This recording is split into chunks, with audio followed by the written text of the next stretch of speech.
비상계엄 선포한 2024년 12월 3일 오전 10시에 국무회의가 정상적으로 개최가 됐었죠. 해제 국무회의 12월 3일 비상계엄 선포 당일 오전 10시에 51회 국무회의가 열렸었잖아요. 네.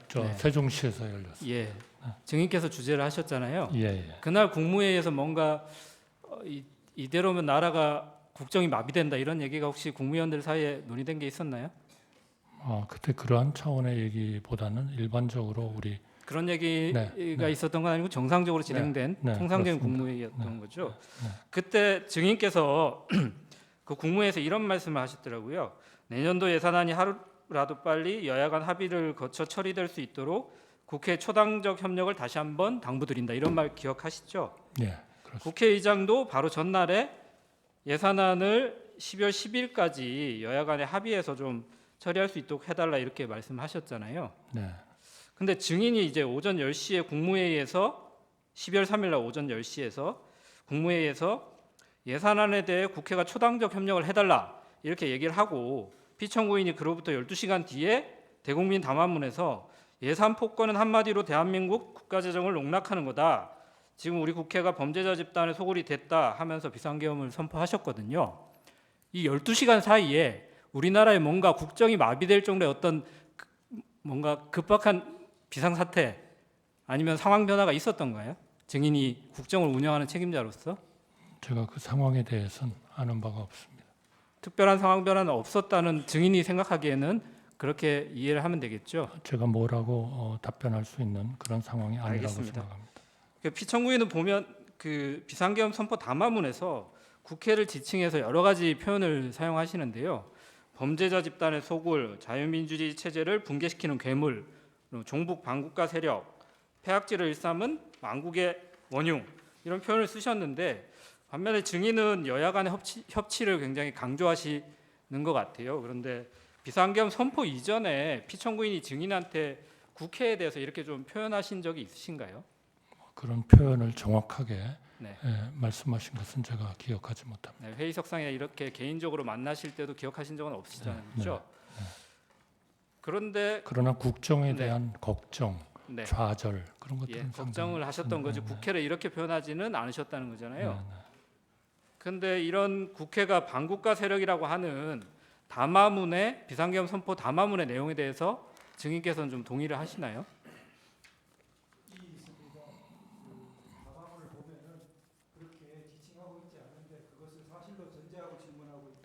다른 이해가 돼야 될 것 같습니다. 다른 거 물어보시죠. 예, 알겠습니다.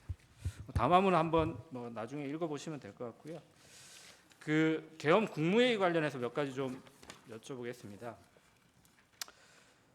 그 피청구인께서는 이 사건에서도 답변서에서도 그렇고 12월 10일자 담화문에서도 비상계엄은 국민들에게 거대 야당의 반국가적 폐악을 알려서 이를 멈추도록 경고하는 것이다. 그리고 이 재판소에서도 좀 전에도 질문을 하셨지만 국민들은 이 사건 비상계엄을 계몽령이라고 이해하고 있다.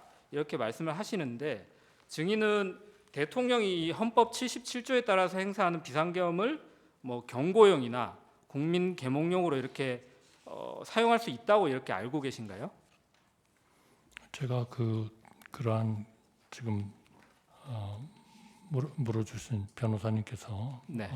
대리인께서 말씀해 주신 것에 대한 내용을 제가 다 안다고 말씀드리기는 어렵겠습니다만 네. 그러나 하여튼 그러한 그 계엄이 우리나라의 경제나 대외 신인도나 이런 데 대한 미치는 영향이 매우 크다 이렇게 항상 말씀이신 거죠? 큰 그러한 그 걱정이고 또 잘 고려를 해야 된다. 알겠습니다. 그러면 피청구인이 이 본 재판에서도 비상계엄 선포 후에 반나절 이내에 비상계엄 해제가 될 걸로 예상했다 이런 말씀도 하시거든요. 혹시 그 12월 3일 날 비상계엄 선포 전에 그 대적견실 회의라고 할지 간담회라고 할지 그 자리에서 피청구인이 국무위원이나 혹은 증인에게 이 비상계엄을 선포하지만 반나절이면 해제될 것이다 이런 말을 하신 적이 있나요? 들어본 적 없습니다. 예. 아까 그 금융실명제 관련해서 몇 가지 말씀을 하셔가지고 당시에 93년도 8월달에 증인께서 대통령 비서실 그 통상산업비서관으로 재직하고 계셨죠? 네. 네, 그때 국가기록원 소장 자료를 보니까 그 재무부가 93년도 8월 12일 날 긴급 재정경제명령 의안을 제출하면서 의안 번호가 391호로 부여가 됐는데요. 이번 비상계엄은 의안 번호가 따로 부여되지도 않았죠. 네, 배부되지 않은 것으로 알고 있습니다. 예, 의안 번호가 부여되지 않았다는 말씀이시죠. 근데 긴급 재정경제명령하고 비상계엄이 이제 헌법상 요건은 조금 다른데 긴급 재정경제명령도 대통령은 지체 없이 국회에 보고해서 승인을 받아야 된다. 그리고 비상계엄도 대통령은 지체 없이 국회에 통고해야 한다. 이렇게 헌법에 76조, 77조가 규정돼 있는데요. 개헌법에도 국회가 폐회 중일 때는 대통령이 지체 없이 국회에 집회를 요구해야 된다. 이렇게 되어 있거든요. 혹시 이거 알고 계신가요? 비상계엄을 선포하고 나면 국회가 만약 폐회 중이면 국회 집회를 요구해야 된다. 그래서 비상계엄 해제를 할지를 국회가 판단하도록 빠르게 요구해야 된다. 이런 취지이거든요. 알고 계신가요? 네, 그때는 몰랐고요. 지금은 알고 계시죠? 사후적으로 네. 근데 그래서 이제 93년도 8월 12일에도 김영삼 대통령이 담화문을 발표하면서 금융실명제에 대해서 대통령의 긴급명령을 심의하기 위해서 임시국회 소집을 요청한다. 이렇게 공식적으로 얘기를 하거든요. 근데 피청구인이 이번 비상계엄 선포 담화문에는 이런 뭐 국회에 대해서 소집을 해달라, 우리가 그 비상계엄 선포를 하니까 여기에 대해서 국회가 좀 판단해 달라 이런 내용은 없었던 건 알고 계시죠? 제가 정확히 알지 못합니다. 그 담화문 내용이 기억이 정확히 안 나시나요? 네. 비상계엄 선포 네. 담화문. 네, 그런 내용이 없었는데 담화문에서 요청하진 않지 않았나 예. 싶습니다. 그러면 당연히 비상계엄 선포 전 아까 그 간담회에서도 따로 뭐 국회 비상계엄 선포 사실을 통고해야 된다. 그래서 국회 회의 소집을 요구해라 이런 지시를 하거나 뭐 얘기를 하신 사실도 없으시겠네요, 피청구인이. 저는 그 지시를 받은 바가 없습니다. 예, 알겠습니다. 그 비상계엄 선포 다음 날 2024년 12월 4일에 오후에 피청구인이 증인하고 한동훈 국민의힘 대표 등과 이제 대통령실에서 후속 대책을 논의했다는 보도가 있었는데요. 그때 참석하셨잖아요. 네. 뭐 여러분들이 가셨던 것 같은데 보도에 따르면 진지하게 현 상황에 대해 논의했으며 견해차가 드러나지 않았다 이렇게 보도가 됐는데 혹시 이 견해차라고 하는 것이 비상계엄 선포가 위헌위법하다 이거에 대해서 서로 견해차가 없었다는 것인가요? 증인도 이 비상계엄 선포는 정당하다 이렇게 동의하셨다는 건가요? 비상계엄의 어떤 위법 위헌 이런 논의는 저는 없었던 것으로 기억합니다. 그러면 이후에 어떻게 할 것인가를 논의하셨다는 거죠?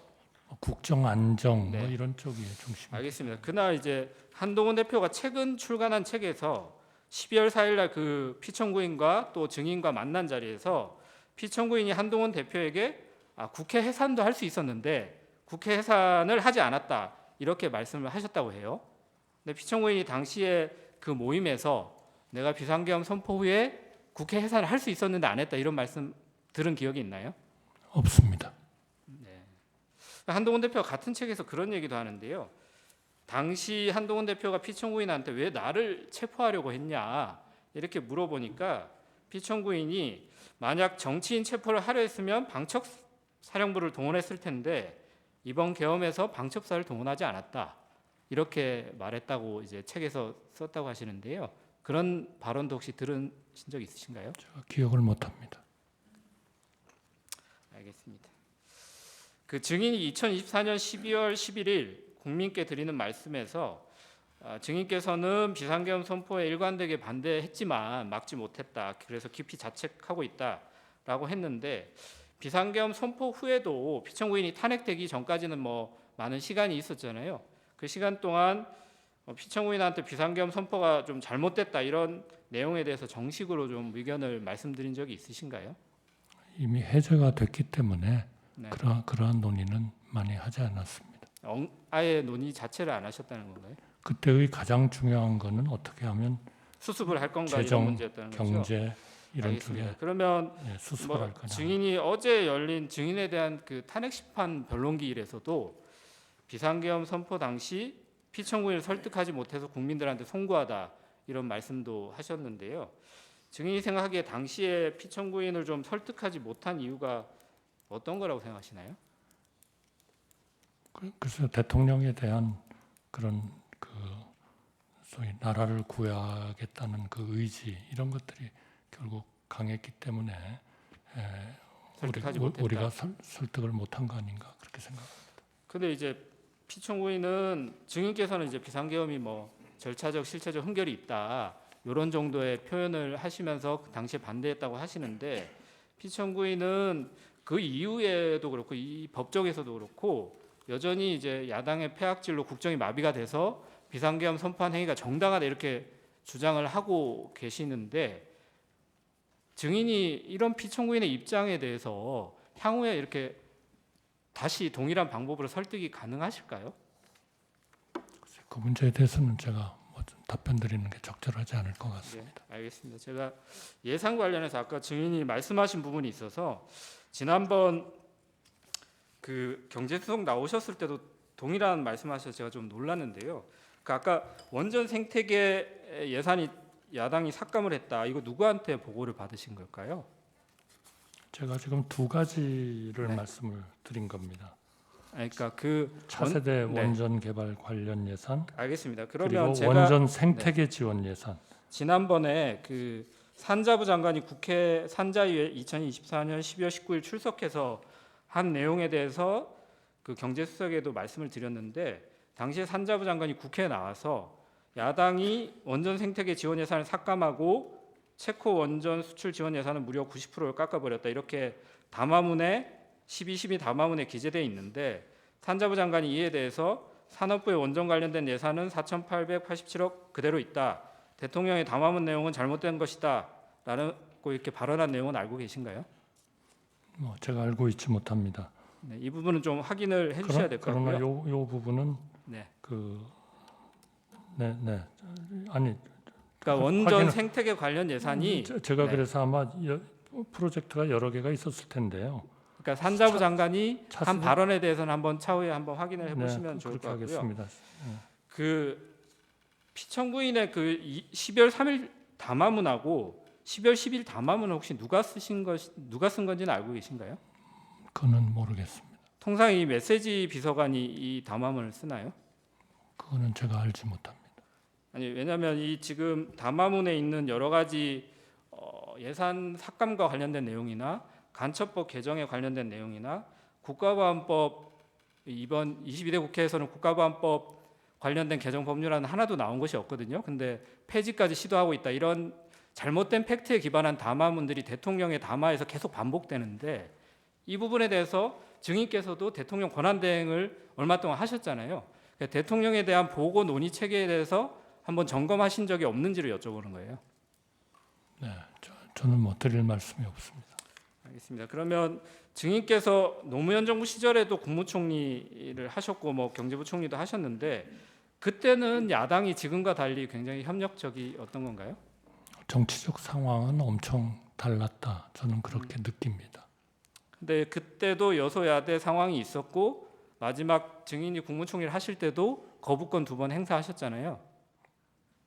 제가 그걸 지금은 기억을 기억 못 못 하겠습니다. 하시나요? 근데 그때는 비상계엄을 하지 않으셨는데 지금은 비상계엄을 한 거에 대해서 따로 하실 말씀이 있으실까요? 그러나 하여튼 그때는 국민연금 개정안까지 여야 합의로 통과가 됐고요. 그다음에 그 사학법 굉장히 알겠습니다. 아주 오랜 동안 어려운 과제였지만 그것도 여야 합의로 알겠습니다. 통과를 시켰습니다. 정치적인 상황은 훨씬 더 양극화되지 않았다. 네, 저는 증인. 그렇게 생각합니다. 여쭤보기 전에 아까 제가 그 방통위원장 탄핵 정죽수 관련해서는 제가 잠깐 착각을 해서 그 재판관님 의견 비율이 4대 4였던 건 맞는데 원래 6분 인용되려면 6분 의견이 필요하기 때문에 그 부분은 제가 한 분 더가 아니고 2분 더 필요했다는 말씀 정정 말씀드립니다. 증인한테 제가 잘못된 정보를 드린 걸 수 있으니까 정정 말씀드리고 이날 계엄당 지금 국무위원들 모였을 당시에요. 앞에 먼저 모였던 분들 계시잖아요. 국무위원 중에는 6분이고 저 조태용 국정원장이 있었고 그분들 중에서는 마지막으로 연락받은 분이 증인 포함 3분인데 그 시간이 8시였습니다. 대통령실로 들어오라는 연락받은 시간이. 근데 나머지 분들 중에는 제일 먼저 연락받은 게 1시간 15분 뒤에요. 9시 15분. 그러니까 증인 8시에 전화 받고 8시 45분쯤 들어가셨다는 거잖아요. 그러니까 그때부터 한 30분 동안 증인이 남은 다른 국무위원들 얘기도 한번 들어봅시다. 그 얘기 꺼내실 때까지, 그때까지는 다른 국무위원 누가 들어올 때까지 기다리는 상황은 아니었죠. 그건 제가 잘 모르겠습니다. 증인은 어떠셨냐고요? 증인도 그때 누구 다른 국무위원들 추가로 더 오기를 기다리고 있던 상황이었어요? 아니죠. 아닙니다. 저는 네. 대통령님께 알겠습니다. 좀 더 국무위원들을 더 그리고 아까 그 계엄 해제 제가- 국무회의 아니, 할 때요. 제안하겠습니다. 예.